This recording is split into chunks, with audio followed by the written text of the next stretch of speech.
जी दोस्तों, आप इस वीडियो में शौक करेंगे जी ऐसे कबूतर का कि जिन भाइयों को अच्छी पहचान अच्छे और पुरानी ब्लड लाइन के फ़िरोज़पुरी कबूतरों की नहीं है, उनके लिए ये वीडियो है।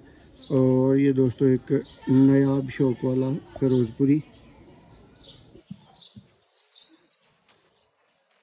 ये दोस्तों आई क्लोज़र, ये इसका दोस्तों फुल कलर, ये इसका पर और पर की शेप दोस्तों ज़रा मुलाजा करें, तीली नोट करें, कटिंग ईच एंड एवरीथिंग दोस्तों इसकी नोट करें। ये प्योर तरीन हालत का फ़िरोज़पुरी कबूतर है।